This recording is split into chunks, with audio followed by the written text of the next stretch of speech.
Dr. Kirk, so great to have you on the show, man. This is going to be an incredible conversation. I actually read in Rob Wolf's book recently, Wired to Eat, he put you in there. Yeah. How long have you known Rob Wolf? What does that relationship look like?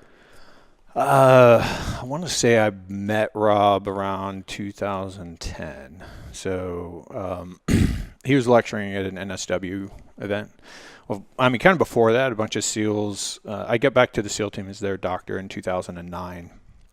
And a bunch of the SEALs would come in my office and talk to me about, the stuff they were talking to me about. And one of their favorite topics was nutrition. And we would chat about nutrition and performance. And they were like, oh, you got to listen to this guy's podcast. Man, he's awesome. You're going to love him. I didn't even know what the hell a podcast was, to be honest. I'm like, yeah, I'll It's check. crazy how many people don't still. Yeah. I was like, I'll check that out. Like, I don't really know what that means. About 6 months later, whatever, I figured all that out, and I downloaded his podcast. I was like, I really like this dude. He's a smart guy. And Rob's just like, perennially He's kind of like Moses. Gracious and nice and humble. Yeah. And so I'm meeting him at an event. We're both lecturing at an NSW event, Naval Special Warfare. I'm lecturing on sleep. I'm the sleep guy that talks a lot about nutrition, and he's the nutrition guy who talks a lot about sleep, right? So there's overlap there, but I still don't know him. I mean, this guy's got like a best-selling book and this badass podcast, and he's like got this quasi-celebrity status to him, and I'm just like a guy in the Navy, like I'm just the Navy doctor who happens to be attached to that unit, so I'm lecturing there. And he comes up to meet me and is like, "Hey man, I really love your stuff." And I'm like, "What's my stuff?" Like, I don't know what the hell you mean. Like, I don't have any stuff. I don't have a book. I don't have a podcast. But so we kind of I think like he lectured and then had to take off, and then I lectured after that. And we probably did that like 2 or 3 times. And then we were at an event in Hawaii where we were there for 4 days. So he had like a 1-hour lecture over those 4 days, and I had a 1-hour lecture over the 4 days. And the rest of the time we just hung out and planned world domination, and the whole bromance started, and just became good friends. And then and then the first podcast I was on was his. What year was that? Probably 12, I'm guessing 2012. Maybe as early as late 2011. But he was in town to do another Spec War event, and I said, you just crash at my house. Don't bother getting a hotel room. Kind of get rid of all that, that pain in the ass part of lecturing. Yeah. And we were literally just sitting around breakfast and chatting, and he's like, "Oh shit, I'm supposed to be doing a podcast right now." And I was like, "Oh, okay." He's like, "You can go up," and I had this theater room upstairs, and I'm like, "You can go up there," and he says, "Well, do you want to be on my podcast? I don't have a guest right now." And I'm like, "Sure." So talk about being in flow, man. Yeah. So that's the relationship that I definitely feel from you two. And it's interesting. You were a medical physician. How did you make this jump from being an MD to doing really high-level concierge practice? Yeah. I mean, that's a dynamic story. Yeah, well, in a snapshot, most people wouldn't believe or think this about me, but I'm a horrible rule follower, and I'm horrible at doing things just because that's the way it's always been done or because that's what everybody says is true. If my personal experience doesn't match that, then I'm like, well, there's a good chance this isn't true, even though this whole body of people believe it, And so it was pretty soon after I got out of medical school, well, after I got a residency, it was pretty shortly thereafter that I started seeing really big holes in what I could actually do. Like when you become a doctor, at least when I became a doctor, and I think most people this way, you have this vision of what it's going to be like to be a doctor, right? You're going to be the guy with all the answers. You're going to tell them what they need to do, give them, write a script or do something, and you're going to improve their lives, and they're going to be healthy and happy, and everything's going to be great. And being a doctor really isn't that. I mean, it's really disease management. And until it gets to the level of disease, the doctor's really not supposed to be involved. And I'm like, hell is that? Like, I want to help people way before it becomes disease. So, I was a certified personal trainer when I was 17 years old. I was managing a gym when I was 18 years old, and I was, counseling people on nutrition just from books that I had read, and some stupid shit back then, but it was what people believed. Was Jack LaLanne connected to what you're doing in any way? I was a big fan of Jack LaLanne's. Yeah. I remember reading a book called Eat to Win, which was basically like a vegetarian kind of book, and it got me off of meat for a while. And but then again, experientially, like my performance wasn't there, and I'm like, well, if I add in a little bit of meat, I actually perform better. And so then I just kind of settled into my own thing, which was by and large kind of paleo, kind of what everybody teaches. And I was like, just eat whole foods, get rid of box stuff. And so anyway, when I got back to the SEAL teams as their physician, and I say this a lot, that being a SEAL is like being a professional athlete, right? The worst thing you can do to a SEAL is put him on the sidelines. Like, he's not going to tell you anything that might disqualify him from his job. And believe me, it's a big bureaucracy, and there's a lot of things that can disqualify him from his job. So they hide it. They go to see, they go get their mandated checkups from their doctor, and they just hide everything. Everything's fine. Everything's great. No problem. You can't hide biomarkers, though.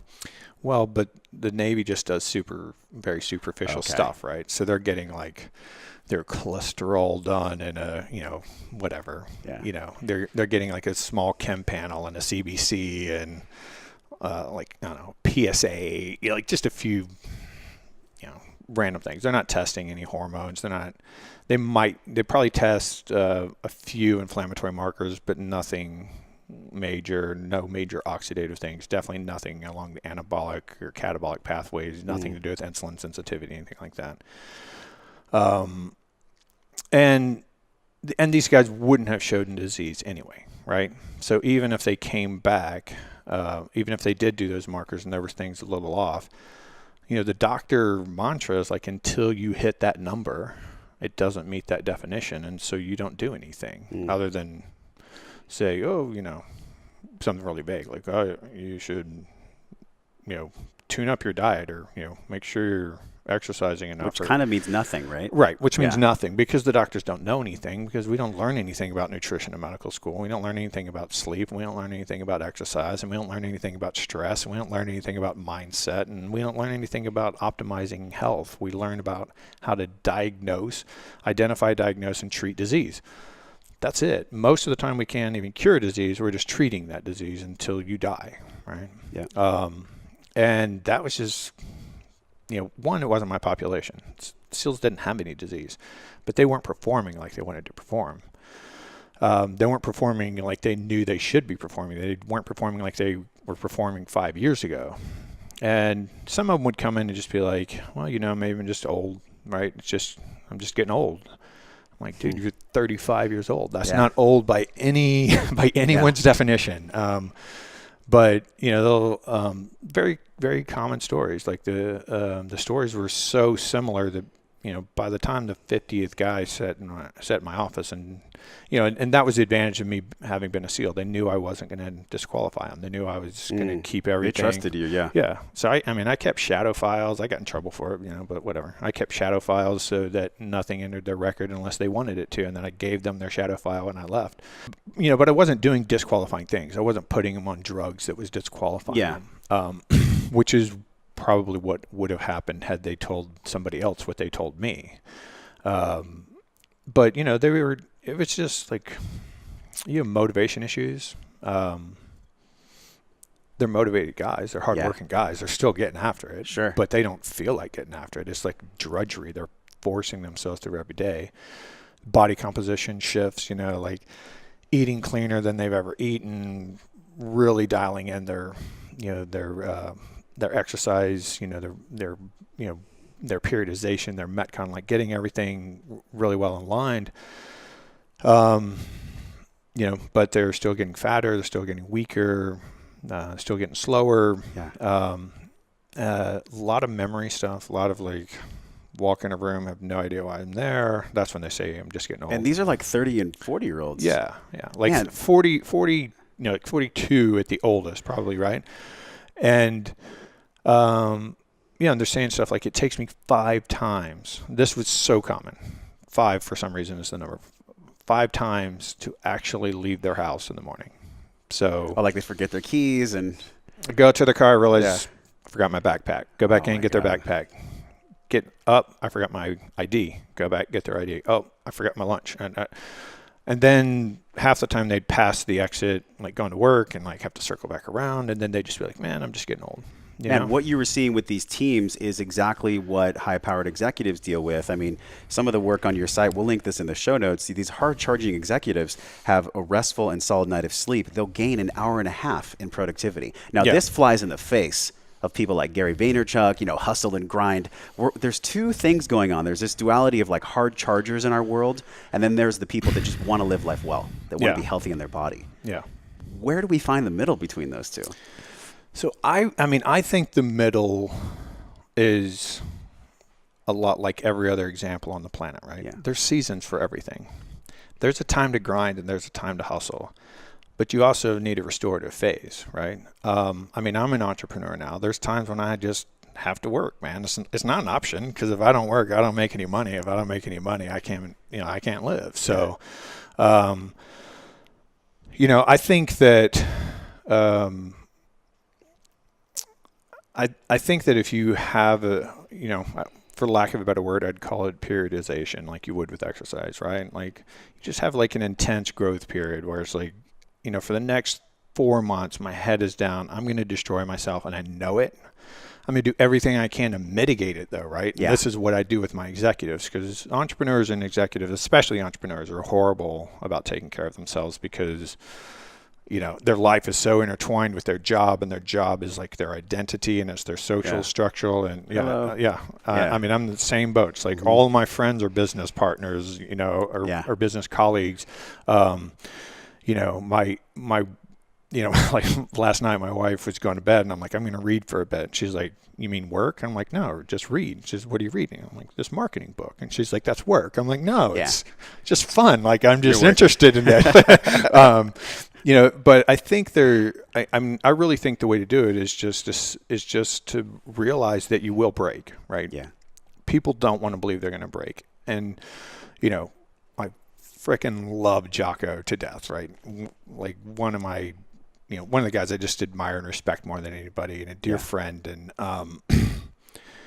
I think what he's doing is he's getting, you know, the soft and the, not necessarily, that's a wrong word. Kind of like demasculinated males. Yeah. I mean, he's taken these people who've kind of, who've settled into this watered down way of living. They're like, you know what? I can be a badass again. Right. And most of the guys who follow Jocko, they were really badass dudes at one point, and they've just kind of settled into like this, you know, fatherhood, husband, business kind of blasé life. And Jocko's like reinvigorating. I'm like, get your ass out of bed, go get after it, go get some, like, do things that scare you, push yourself. And that's exactly what every man on this planet needs to do. But there's a reason that professional sports have seasons. There's a reason that people don't fight every single week when they're professional fighters. You have to recover from that type of stuff. You know? God, such a good point, man. Conor McGregor's not going to do a heavyweight fight every Friday. Like, right. No freaking way. It's not going to happen. And the data's in. I mean, you deal with a lot of data sets. One of the pieces was high school traffic accidents. Yeah. That is crazy. Yeah. So the correlation, if school starts just a little bit later, there's less traffic accidents. Yeah. Why isn't school starting later? You're not going to. This is a really sad commentary on where we're at as a society. But it's primarily for parental convenience, because parents have to start work at a certain time, so they need to get their kids to school before that, and because the busing system is no longer an affordable way to get kids to school, and you know, helicopter parents don't really want to leave their kids with that sort of autonomy. I mean, like, my generation is completely normal to walk yourself to school in 3rd grade, 4th grade. You know, like your mom might get you out of bed, but that was it. Like everything else was up to you. I walked to school. Yeah. Pack your own lunch. You know, get yourself to school on time. Like that was completely normal. No one does that stuff anymore. But I mean, the data. There's no dispute over the data. The data is 20 years of very robust data. There's an organization called Start School Later that I'm part of, you know, that I contribute to when I can, and they're a lobbying group, that have been trying to get school times pushed back. A very interesting aside is that, and I want to say it's like 1901, 1903, something like that. The U.S. was dominating the world in education, like laughably just crushing the world in education. And they tasked some academic, and I'm not somebody who remembers names. I don't even try. So they tasked this academic, and I could find this article if your people are interested in it, to figure out why we're doing so well in education. And so he studies all these other Western cultures' education system, and he comes back with one recommendation, literally one. And he said, as long as we keep starting school at 9:30, we're going to beat everybody else because everybody else is starting school too early. And if you've ever had a teenager or ever been a teenager, there's that adolescent period, which now, because of lots of environmental reasons, can start around 12 years old sometimes, right? Wow. You start getting prepubescent, changes. Some girls maybe even 11, but boys very commonly 12, 13. So the rest of their school career, including college, usually they're sleep deprived. So you're completely wasting the first 2 or 3 hours of school. And it's not just the education, right? It's the health of the children, right? I mean, I always tell people it would be exactly the same as if our job started at 3 a.m., right? Wow. And that was just normal. Like, we were just supposed to get up at 2 a.m. every day and go to work at 3 a.m. and just be expected to start cranking at 3 a.m. We couldn't do it. Like, we'd go in there and we'd do it, but we would suck for a couple of hours. Yeah. And then we'd gradually kind of get into it, and then we'd get off work at whatever that would be, 9 a.m. or 10 a.m. or something, like 11 a.m. Yeah. And that's what we're doing to our kids. And plus, kids need more sleep than we do because they are growing, right? They have so much going on. But it's not just, it's not just the traffic accidents. It's delinquency, it's drugs, it's violence, it's emotionality, it's injury rates in sports. It's the fascinating one GPAs, for me was ADHD in kids, right? So ADHD can be intensified by sleep debt. Well, I personally think it's completely irresponsible to diagnose somebody with ADHD if they're not sleep adapted. I got diagnosed with ADHD after about 15 years of chronic sleep deprivation. Guess what? When I slept, I no longer had ADHD. Like, once I got out of residency and started sleeping normal amounts and normal times of the day, all of my symptoms went away. And if you look at the symptoms of chronic sleep deprivation, just, you can, and this is in medical literature, you can go to like a Harrison's or something, and you can look at the symptoms of chronic sleep deprivation or chronic insomnia, and then look up, go to a DSM 4 or 5, whatever they're at right now, and look up the symptoms of ADHD and tell me the difference. Wow. Like, indistinguishable. And it's actually the same process. I mean, what's going on with ADHD is that your prefrontal cortex isn't functioning as well as it should. It doesn't have as much blood flow. The neurotransmitters aren't as there. It's not using as much glucose. Same thing happens. That's the first region of your brain that gets shut down when you start sleep depriving yourself. And that's your simulator, right? That's what you use to make decisions. That's what you use to predict the future and figure out if what you're doing right now is a good idea. That's how you stay in the present moment too. It's really hard to be in flow or just be in conversation if we're in sleep debt. How would you define sleep? This is a question you always ask your audiences when you lecture. What is your definition of sleep? So my definition of sleep is there's three components to it.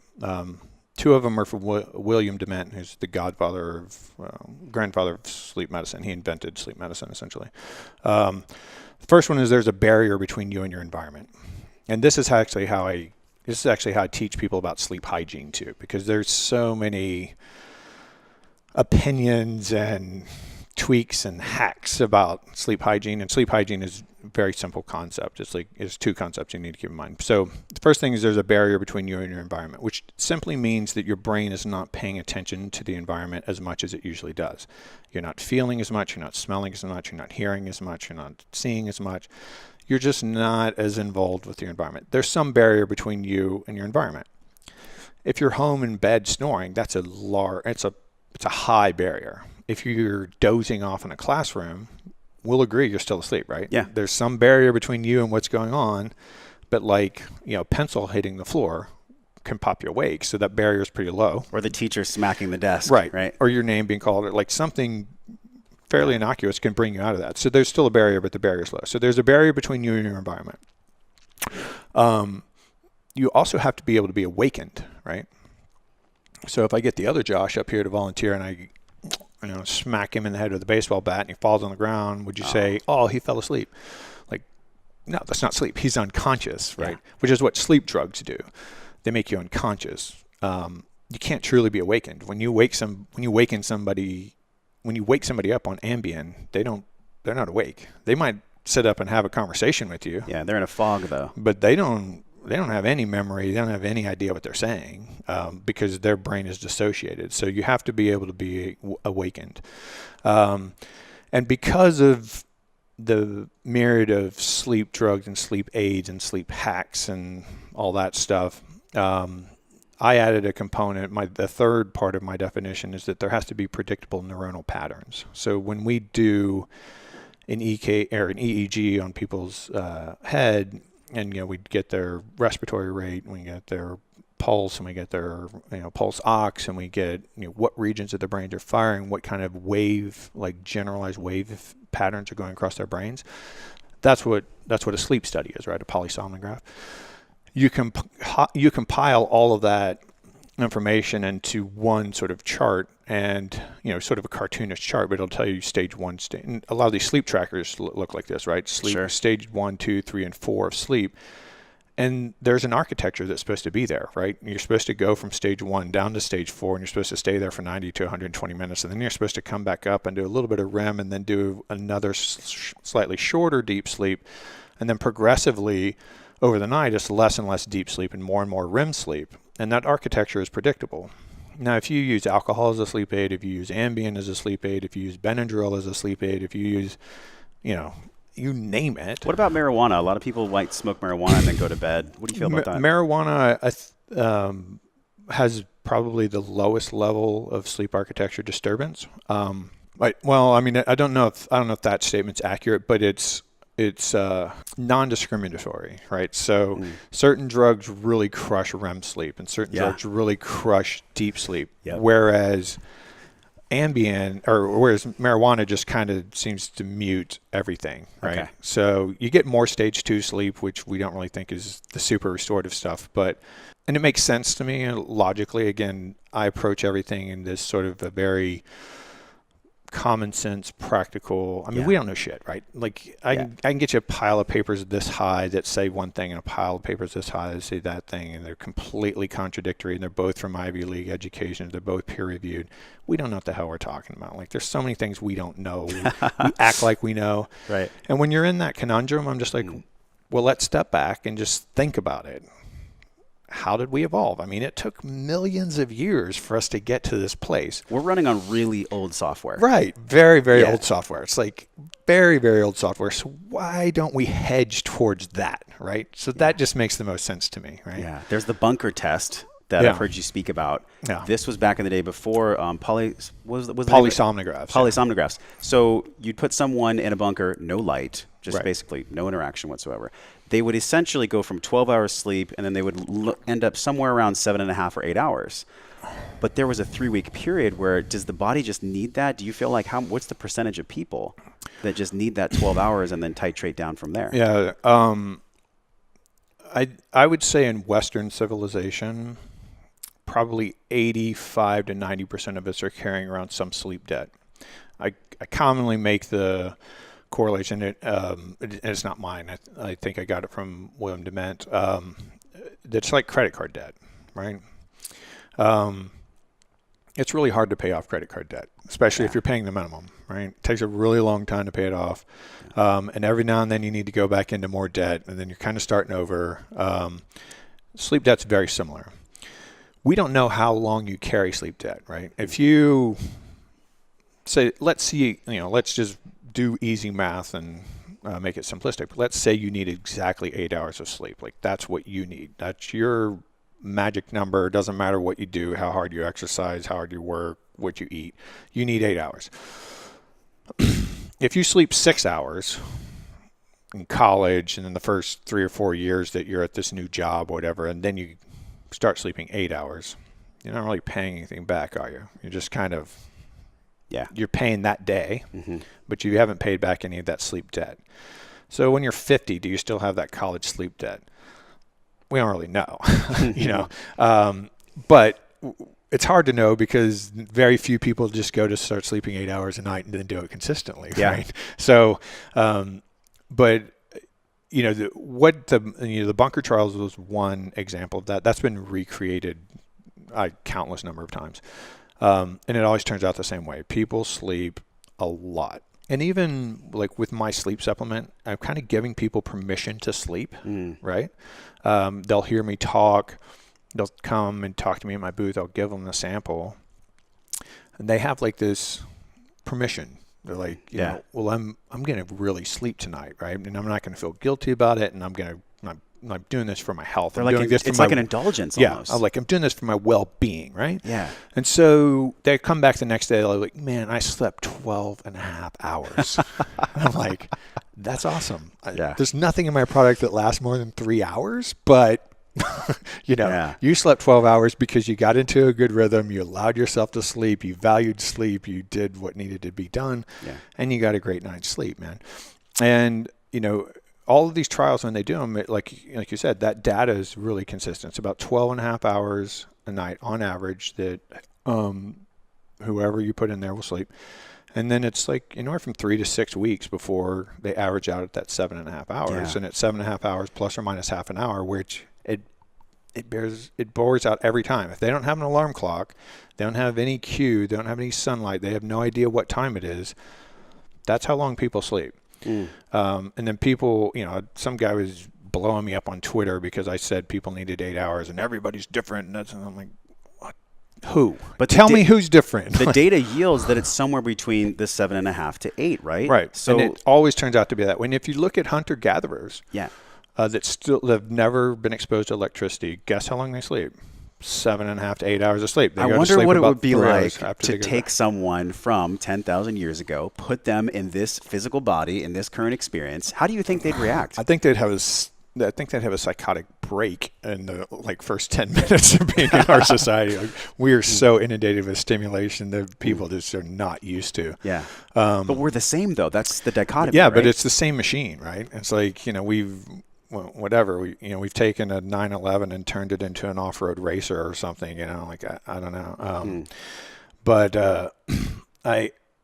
there was an article in Biology a couple of years ago that I kind of wrote a rebuttal to because I think they kind of skewed the title and data to make it sound different than it was, interpreted the data, I should say, to make it sound different than it really is.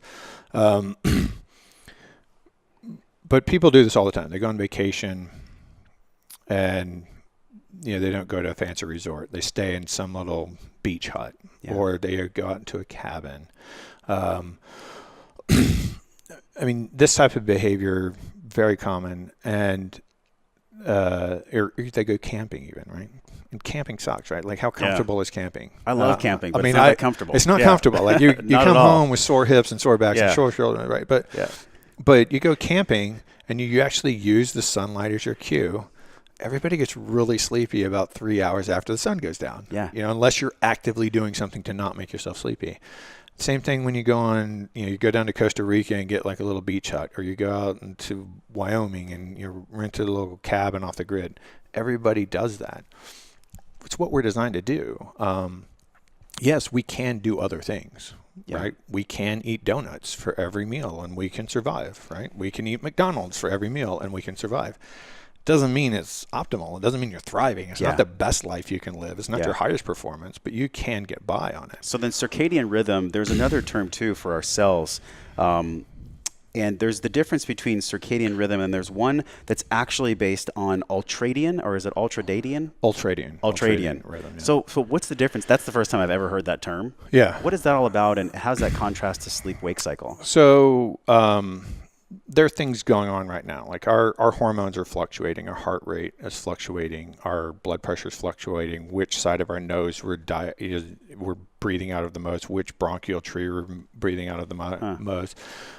what sort of functions our liver is doing, how quickly it's doing it, how much peristalsis we have going on in our gut. All of that stuff is ultradian. Like every cell in your body has a clock, but not every cell in your body gets exposed to sunlight, and not every cell in your body is completely controlled by the circadian rhythm.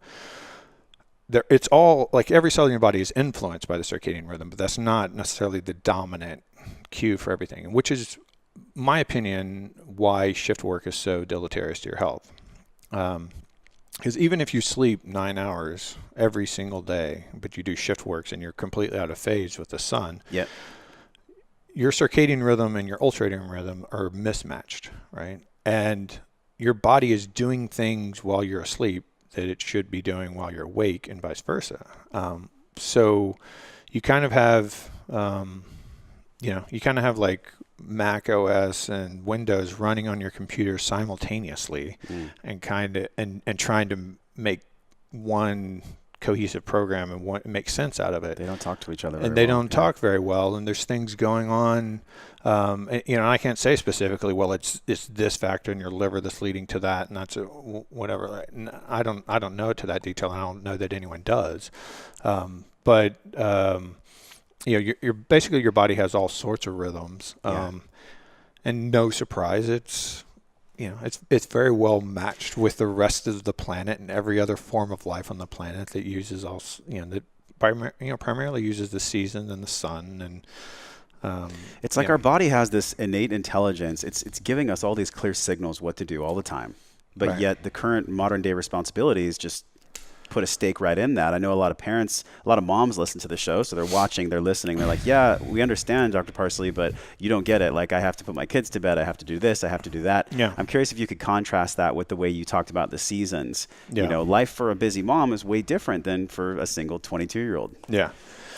That is it's a conundrum, and and I'll preface it with what you sort of alluded to at the beginning there.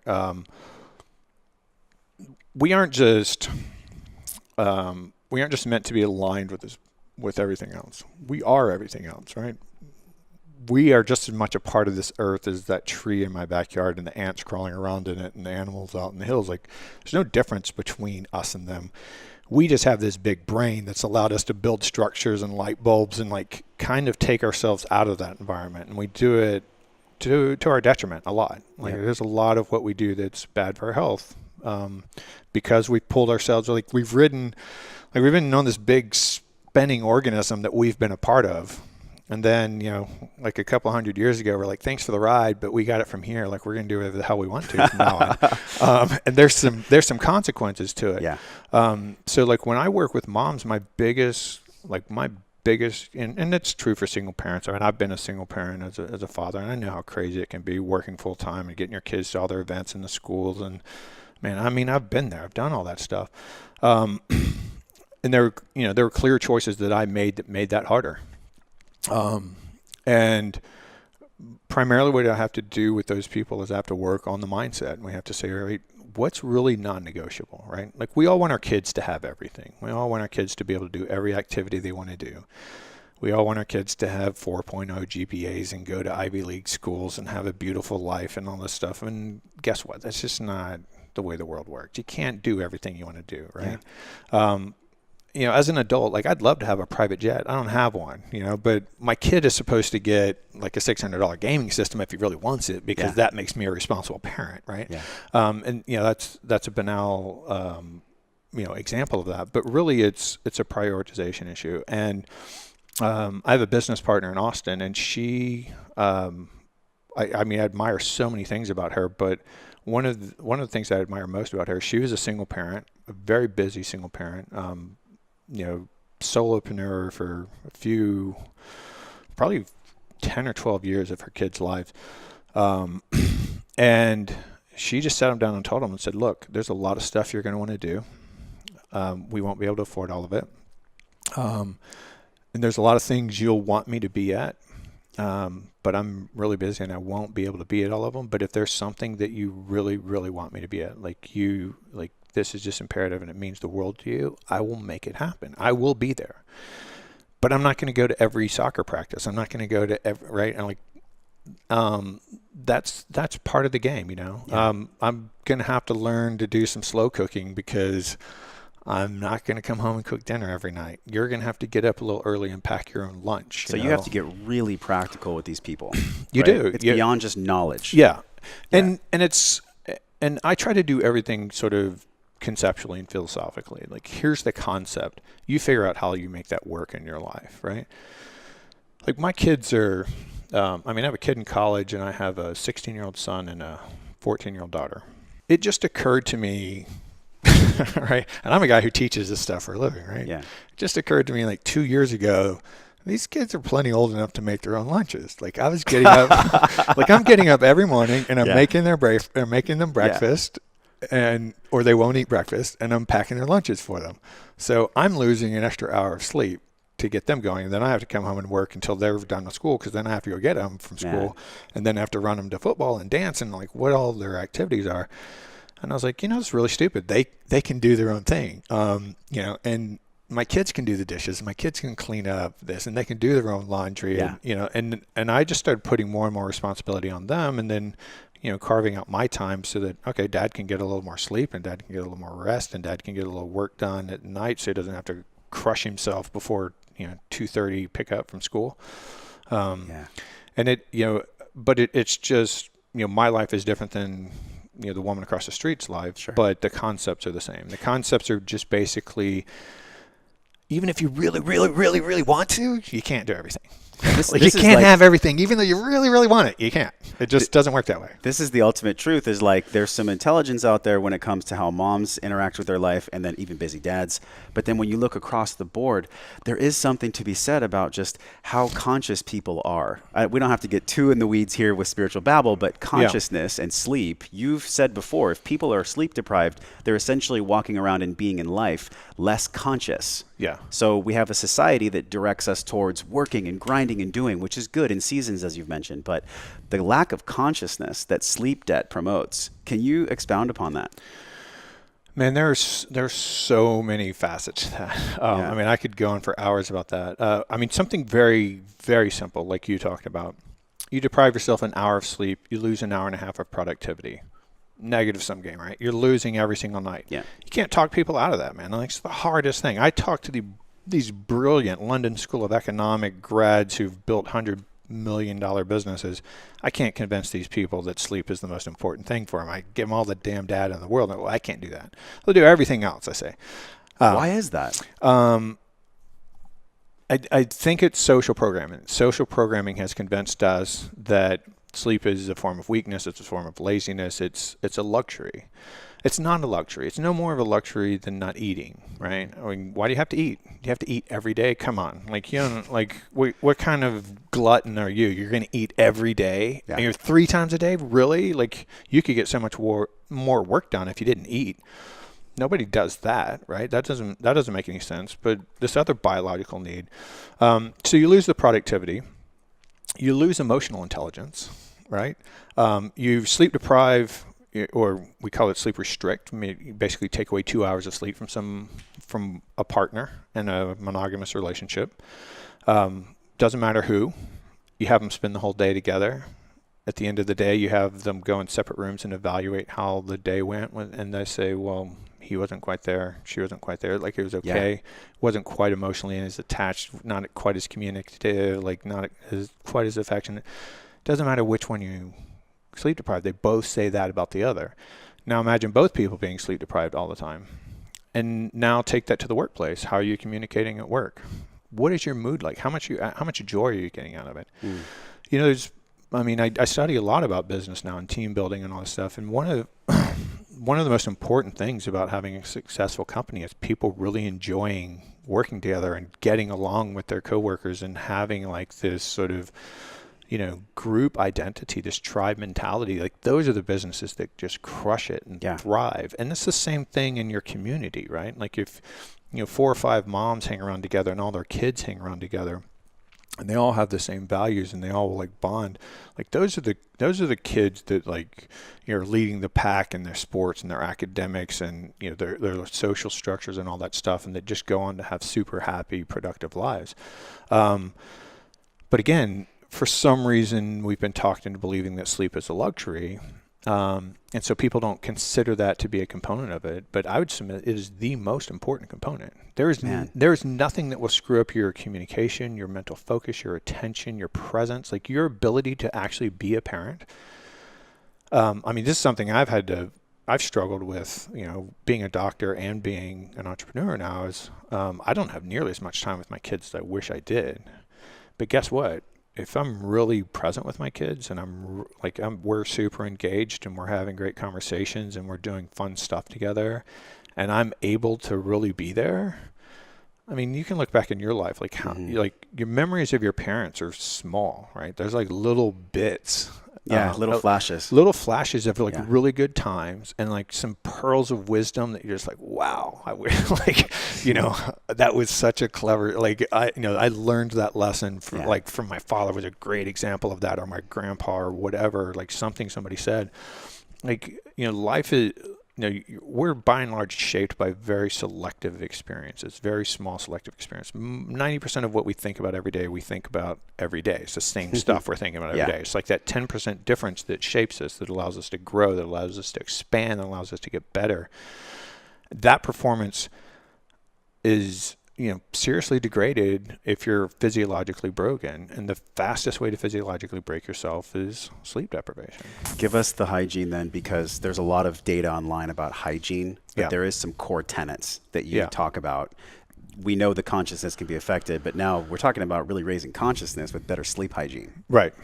So the very first prerequisite to getting really good sleep is to really believe that you need sleep and to value it. And whatever that takes, until you get there, don't bother doing anything else. Until you can convince yourself this is really something important, or I'm at least going to give this a week or a month, and I'm going to believe it's important, and I'm going to put everything I can into it. So until you get there, it's not worth doing anything, because if you half-ass it, you get no results whatsoever.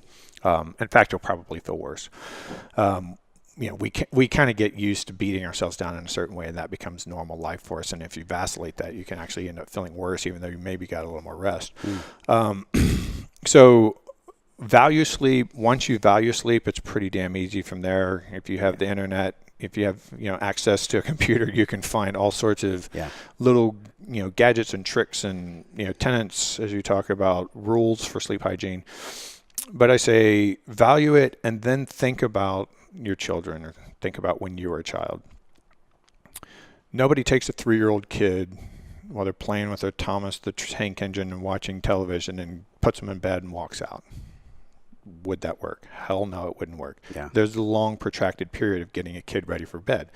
Like I told you, the hunter-gatherers, and when we go camping, when we go to the beach, we spend 3 to 3.5 hours after the sun goes down getting our brains ready to go to sleep. And that is, part of that is photo period, getting the light, the blue light out of our eyes. So that's what the electronics are about. It's not that the TV's bad, or your iPhone is bad, or your gaming system is bad, whatever. What if we use the iris, or the different filters to get the blue light out? So that's a way of handling that, and that's something I do. Like, and my wife does it, and I have just like some blue blocking amber glasses that I put on and go about my life. But I put them on about 7 o'clock because I want to go to bed around 10 o'clock it's kind of my norm. But however you reduce the photo period, I don't care. Like if it's a filter on your iPad, if it's a flux on your computer, if it's glasses, if it's buying the $150 Philips light bulbs that don't have blue, the red spectrum, lights, I don't care. However you do it, get the light out of your eyes. The blue light in your eyes, the decrease of blue light in your eyes starts the cascade towards the melatonin production. The end really the end result of the melatonin, although there's thousands of things going on, but to be overly simplistic, the end result of the melatonin is really reducing stress hormones. Stress hormones, I don't mean like anxious, I'm stressed. You and I have stress hormones keeping us awake right now. Your stress hormones are allowing you to pay attention to me. My stress hormones are allowing me to pay attention to you. It's keeping us alert in proportion with our environment. If somebody bursts through my door with a machine gun, our stress hormones are going way up, right? If you go lay down and take a nap, your stress hormones are going way down. So you have to get the light to start that cascade. And then the other thing I told you in the beginning, when we were talking about the definition of sleep, the barrier that exists between you and your environment. Yeah. That's what most people mess up, right? So people wear blue blocking glasses. They put F-Lux on their computer. They, do all this stuff. They have it on their iPhone. They get the special light bulbs. But then they think they can work until 9:30 and go to bed at 10. You have to decrease your interaction with the environment, which is why you can go out to happy hour when you're tired as hell and sleepy as hell and you just want to go to sleep. And after drinking some CNS depressants, which should make you more tired, you're all of a sudden completely awake because you're really interacting and you're really aware of your environment. So the neurotransmitter, neuropeptide that is responsible, by and large responsible for that, is GABA. And GABA starts getting produced in your brain when the sun goes down. And so GABA levels are increasing, and it's just kind of slowing down that neocortex, which is what people think of. When they think of a human brain, that's the neocortex, right? It's like the wrinkly gray matter. And it has, my hand is moving because of that. I'm feeling the wind when I move my hand. I'm feeling the chair under me. All of this, my mouth is moving. All of this stuff is happening because of that motor cortex. I'm seeing, I'm smelling, I'm tasting because of that neocortex. But I have to turn that off.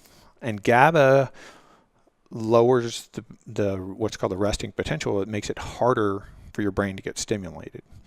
So that's why my supplement is all it is the melatonin production pathway with a little bit of melatonin, and then it has a form of GABA in it that can get in the brain, and that's it. And I'm basically trying to take that 3.5 hour window, hyper concentrate everything in your brain like it would have happened over 3 hours. We're just going to do it in 30 minutes. It's still going to all go away really quick. It's not going to linger around for 10 or 12 hours. It just doesn't work that way. So then through supplementation, we can increase the hygiene, right? I mean, that's kind of what I'm hearing from you. So in sleep remedy, tryptophan, GABA, 5-hydroxytryptophan. Why does that combination, why is it so effective for increasing the hygiene? Well, so the hygiene has to be a component that you maintain. Yeah. There are certain people that just are never going to get enough sleep. And that's because they're shift workers, or they're overly busy, overly committed parents, or overly busy or overcommitted entrepreneurs, or whatever their issue is. There are people that just are never going to get enough sleep. Yeah. You have to do something to mitigate that. All right, because chronic sleep deprivation takes about 16 years off your life. I mean, there's very few things that take 16 years off your life. Increases your risk for every disease, every kind of problem. But to me, I think more importantly is what we talked about earlier, is like it numbs you to your environment. It decreases the whole purpose of being here. Like, to me, this is all about squeezing as much joy out of life as I can possibly get. And if I'm walking around numb and dumb all the time because I'm sleep deprived, but I'm getting more work done, that's defeating the whole purpose. Like, my goal isn't to accumulate more work than anybody else, right? So, I mean, if you've heard of the tryptophan coma with the turkey at Thanksgiving, Totally. Right? It's not that turkey has a lot of tryptophan in it. I mean, it has tryptophan in it, but so does every other meat. But we just don't tend to eat 2 pounds of steak, right? We eat 2 pounds of turkey, right? So we just eat a lot more of it. And tryptophan becomes 5-hydroxytryptophan, and that becomes serotonin, and serotonin becomes melatonin.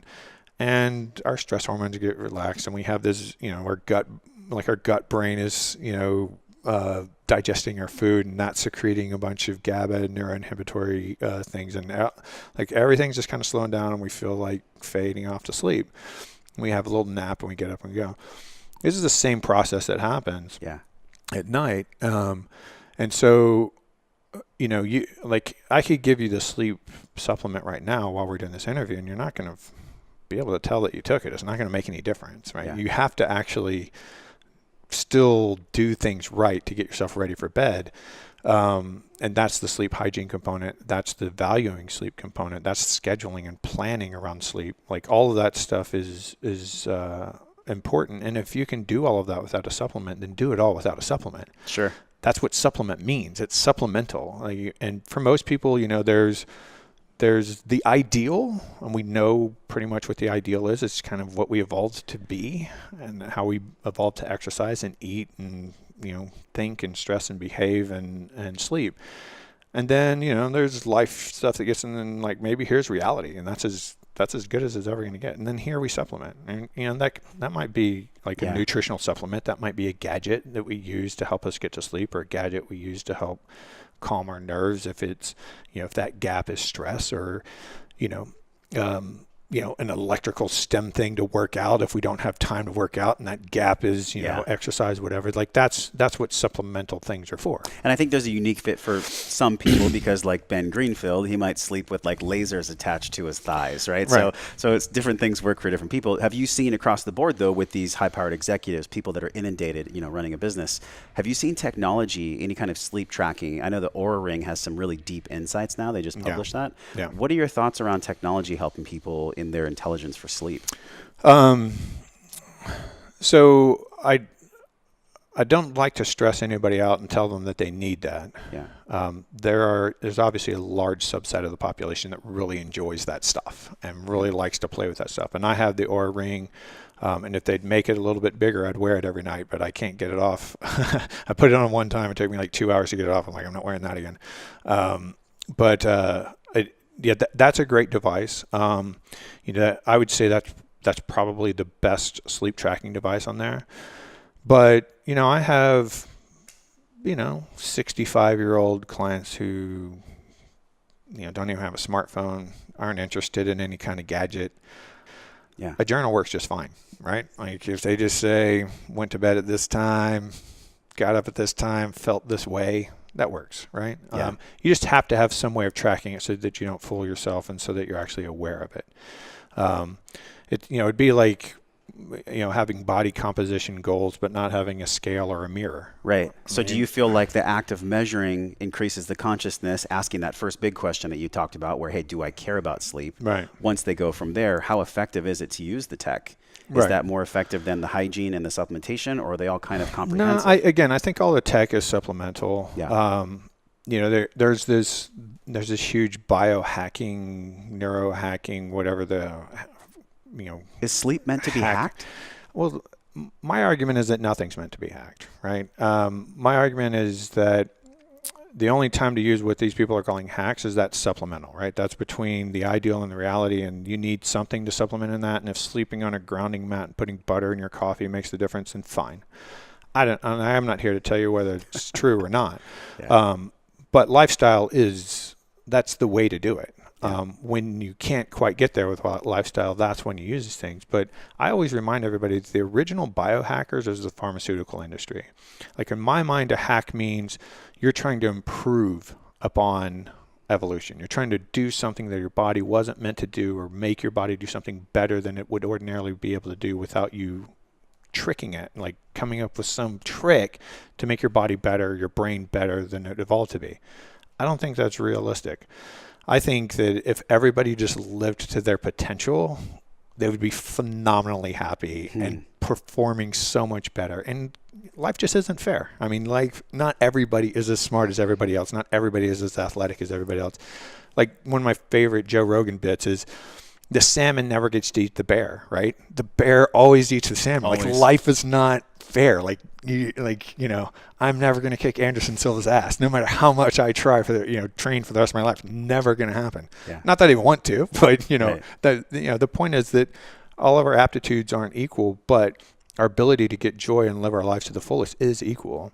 Man. And that's a lifestyle choice. That's a philosophical choice. That's a prioritization. Again, my business partner in Austin, her primary thing is she trains people on money, like how to how to build their wealth and how to, plan their wealth. And one of the questions she always asks people is, how much is enough? Nobody knows. Nobody has any idea. Like they just throw out these arbitrary numbers, and she shows them a way to figure out how much is enough. And they're like, oh, that's pretty smart. The same thing is true with your life. Like, how much is enough? Like how much physical performance is enough? How much work is enough? How much money is enough? How much time with your kids is enough? That's an individual decision, but you need to systematically think about that. And then you need to build your life to do that. And if that includes a few gadgets and a few supplements and a few hacks, if you want to call them hacks, fine, Yeah. but the lifestyle is the way to do it. I have loved the nuances of our conversation today. I want to give people some info about your book. You said it's been 3 years in the making, plus. Yeah. It's called Sleep to Win. Yeah. Tell us about that, man. Well, because it took me 3 years to do it, because it's taken 3 years or so, it was actually Rob Wolf and I were doing a joint venture originally. That was originally the plan. And, I was going to segue directly from clinical medicine into sort of the information space like I am now, like, education, information, training.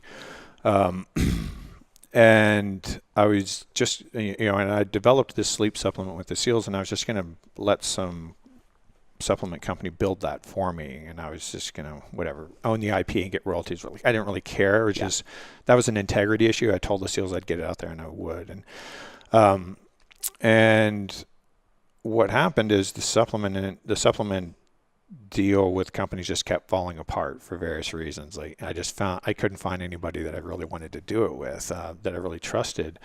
And so, either they wanted to market it in a really smarmy way, or they wanted to use crappy ingredients, or there were just a lot of things I wasn't comfortable with. There was all different approaches. So I just said, hell with it, I'm going to do it myself. Totally naive. I knew nothing about business, and I'm just like, I'll just crank this thing up, in 6 months we'll get Rob to promote it and it'll be fine. Right. And, 2.5 years later, I'm still deeply ensconced in that business. Although I am extricating myself more and more every month. So, that kind of derailed me. Instead of writing, I had to do a ton of reading. I had to learn. I didn't even know what the hell the sales funnel was. I didn't know what an e-commerce platform was. I didn't know how to produce supplements. I didn't know how to package. I didn't know how to, I didn't know Q&A, QCs. I knew nothing. So, anyway, at some point, actually, we were talking about that Colby. So I did my first Colby test. I was one of the coaching organizations I was in was Strategic Coach, and about 1.5 years ago, they did the Colby. And when you do the Colby, they'll tell you, well, here's how you preferentially behave. And something that I always kind of beat myself up on over my whole life was that I did everything at the last minute. But they looked at my thing and said, you're always going to do everything at the last minute. You only work on deadlines. So just give yourself a deadline. For anything you need to do, just give yourself a deadline. Yeah. So you can pre-launch your book on Amazon. It's on Amazon right now. Yeah. Yeah. So you can pre-sell your book on Amazon, and then you have 88 days to get the book completed. And if you don't, there's all sorts of bad boy hand spanking, but you also get banned from Amazon for 1 year. So I threw it out there. I said, I have the book written. It's really a matter of me curating what I've already written and organizing it. I don't think it's going to be the book that I wanted to write. If I just, if I had the proverbial cabin out in the woods and, 9 months to write it, it's not that book. But it's a book that's going to answer 90% of the questions that I get asked every podcast or every time I go on stage or every event I go to. There's some low hanging fruit, that, some people do a decent job of presenting and some people don't. And I really think it's, I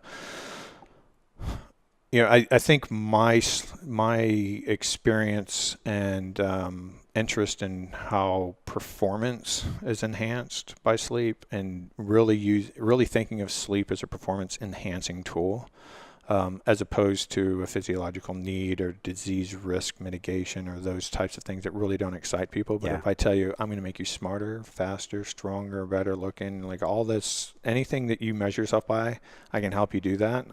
And not only is that just sleeping well, but I can, there's going to be a little bit about how nutrition's affecting that and how that's affecting your sleep. And there's going to be how do you plan little naps in there, and how do you catch up if you don't sleep, and if you have your druthers, what time of day should you perform this task based on when you sleep. That type of stuff will be in there. And and then just some of the stories of my that my clients have just made, I literally have patients who've lost 100 pounds because I got them to sleep.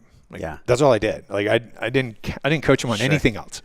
I just worked with them for like 3 months to get their sleep dialed in, and then the next thing you know, they felt like eating better, and they felt like going to the gym, and they felt like working out, and they felt happier, and they didn't, they weren't eating out of emotional displeasure, and like all this stuff happened.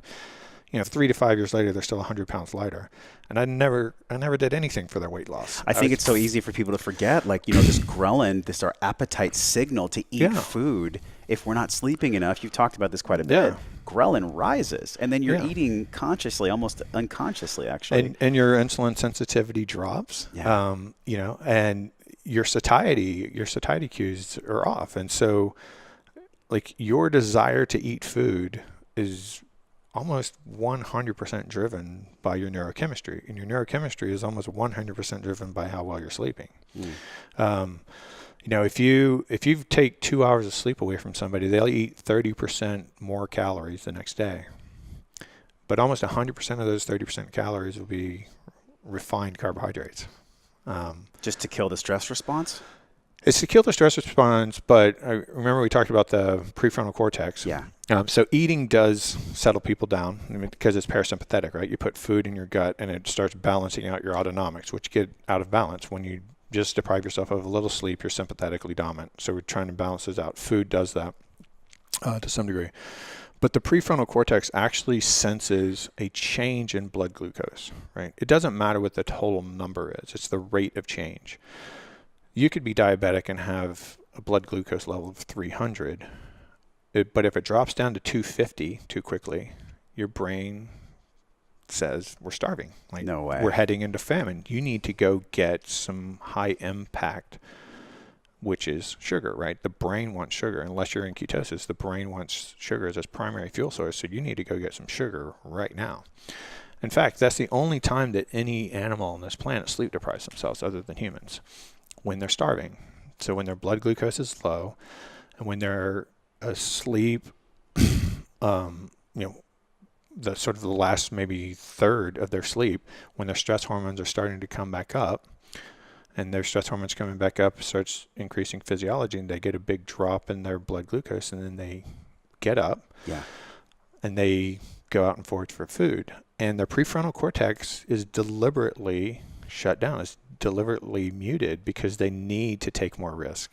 They need to, try novel foods that they haven't, because they're starving, right? Or they'll die. It's survival. Yeah. So they're going to get closer to humans. They're going to go eat out of human, bears are going to eat out of your trash can because it doesn't have any of its other food. Like, so there's this disinhibition. Humans are exactly the same. What was it? There's a book on willpower. We've talked about this concept. It's decision fatigue, essentially, right? Yeah. Really interesting. I mean, she has a lot of great stats in that book. But one of the most interesting things to me is that I think men were either 3 or 4 times more likely to have an affair if they were dieting, like if they were calorie restricted. Wow. Don't tell that to CrossFitters who are doing intermittent fasting. So that shows you what, how important your prefrontal cortex is. It completely changes your decision tree. Robert Sapolsky, why zebras don't get cancer, leading cortisol researcher in the world. He calls the prefrontal cortex your simulator, and it's a great metaphor, right? Yeah. It allows you to sit here and think about something that you've never done before and figure out if it's a good idea or not. If I said, hey, Josh, let's go jump off my roof into my pool. It sounds like fun. And it sounds like fun until you see that my roof is on that side and the pool's like 50 feet away, and you're probably not, there's a chance you're not going to make it. And you go, that's probably not a good idea. You don't actually need to do it. You just look at it and go, I can simulate gravity and how far I can. No, I'm not going to do that. But you start interfering with the prefrontal cortex, which is why young men are so willing to take risk. They're so brazen with it because their prefrontal cortex isn't fully formed. It's also why the military and even colleges can, shape people's behavior and thought for the rest of their lives with just like a 4 to 5 year window.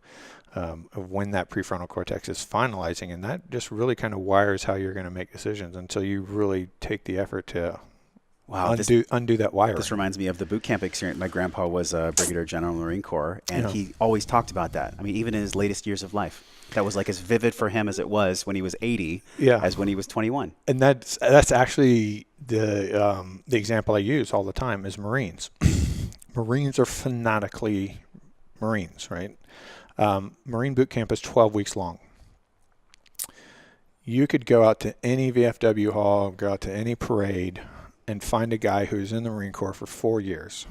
And he's 78 years old right now. And he's in the Marine Corps from 18 to 22 years old. He still has his Marine ball cap on, still cuts his hair super short, still has a certain posture, still has a certain way of talking, still has a certain belief structure. You can call that brainwashing if you want, but it's really just, selective conformity. It's like, choosing your group, your tribe, and saying, like, I'm going to be part of that tribe. What else is that powerful? Like, I mean, you tell me. Like, I find very few things in the world that can shape somebody's life that much. I mean, you think about how many 4-year blocks have you had in your life where things were drastically different, and how much of that has stuck with you? Not that much, but that super intense period. I mean, 12 weeks.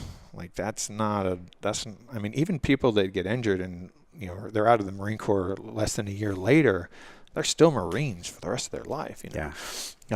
And this is the process that we're ignoring when we're sleep depriving our kids, right? We're just pissing on that and saying, we don't really care. Like, I got to get to work by 9, so I got to drop you off at school at 7:30, or we can't afford the bus system to get you to school, or like whatever the excuse is. The data's there, man. Man, this has been such an incredible conversation, and I always ask guests about wellness. You have, I consider to be one of the most unique, eclectic paths with the people you've trained. What is wellness to you now in your life? You're a dad, you serve people in your own unique way. How would you define wellness now? It's interesting that, and I'm not plugging my Austin business partner at all with this, but her program is wealthy, and our whole shtick together is that wealth and health are the same thing, and sort of I would use wellness as a synonym for health, right? Like, what does it mean to be truly healthy? And to me, to be completely healthy, to be fully healthy, is to have the energy and vitality and ability to do anything I want to do, right? Like, I can't go climb Mount Everest tomorrow, but I'm in good enough shape to where I'm in striking distance of that, and I could actually train and I could go do it. I could say I'm going to go enter a jiu-jitsu tournament, and I could do that. I could say I want to go cycle across Europe, and I could do that. I can say I'm going to, put my nose to the grindstone and crank on my business, 18 hours a day for the next 4 months. And I can do that, right? I can, be emotionally, intellectually, playfully engaged with my kids because I'm healthy, right? Yeah. And what it really means is freedom, right? It's freedom to do what I really want to do with my life. Not what other people think I should do, not getting credentials, not getting metrics, not chasing numbers. What do I really want to do with my life? And those two things are the most important thing. You have to have enough wealth to be able to do what you want to do with your life, or at least enough cash flow to be able to do what you want to do with your life. And you have to have enough health. And that health is, it's different for everybody. I mean, some people work at a computer and they just need to be cognitively sharp, and they don't have an active life, and they don't ever want to climb a mountain. They don't ever want to compete in anything. Who cares? Like, stay alive, stay healthy, don't give yourself a disease, and, optimize your cognitive performance behind the keyboard. And that's wellness for that guy. Thanks so much for what you're doing in this world, not just in wellness, but I feel like we touched on a bit in our conversation. You're using sleep as a way to help people be more conscious, I feel like, and that's really admirable, man. So I appreciate you having me at your house and on the show. Thanks, man. Thanks.